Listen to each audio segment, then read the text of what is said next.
ప్రేక్షకులకు నమస్కారం. ADN news TV మనదర్శి మన లోకల్ ఛానల్.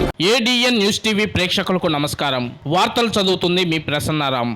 అనూహ్య పరిణామాల మధ్య 2024 ఎన్నికల ఫలితాల ఫలితంగా నువ్వా నేనా అన్న నేపథ్యంలో ప్రతిష్టాత్మకమైన దర్శి నియోజకవర్గంలో సార్వత్రిక ఎన్నికల్లో భాగంగా 3 నెలల ముందే వైఎస్ఆర్ కాంగ్రెస్ పార్టీ అభ్యర్థిగా ప్రకటితమైన డాక్టర్ బూచేపల్లి శివప్రసాద్ రెడ్డి ఎన్నో అనూహ్య పరిణామాల నేపథ్యంలో సాగిన తెలుగుదేశం పార్టీ కూటమి అభ్యర్థిగా కేవలం 40 రోజుల లోపు ప్రకటితం కావడం పట్ల సంబంధిత దర్శి నియోజకవర్గం క్యాడర్ అష్టకష్టాలతో గెలుపు కోసం ప్రయాణించిన పరిణామాల ఫలితంగా కేవలం 2597 ఓట్ల తేడాతో ఓటమి పాలైనప్పటికీ ఏమాత్రం వెనుకంజ వేయకుండా నా గొట్టిపాటి కుటుంబానికి ఈ నియోజకవర్గంలో ఉన్న రాజకీయ సత్సంబంధ బాంధవ్యాలు ఉన్న నేపథ్యంలో పోరాడి ఓడిన నేను దర్శి నియోజకవర్గం అభివృద్ధికై అహర్నిశలు శ్రమిస్తాను అన్న నేపథ్యంలో నియోజకవర్గ పరిధిలో తన కూటమి కార్యకర్తల శుభకార్యాలతో పాటు గత ప్రభుత్వం పేద ప్రజలకు తొలగించిన పథకాలని పునరుద్ధరణ చేసే కార్యక్రమాలు చేపట్టారు. అదే ప్రకారంగా రాష్ట్ర స్థాయిలో అనూహ్యంగా ఓటమి పాలైనప్పటికీ తన గెలుపు ఖాయమని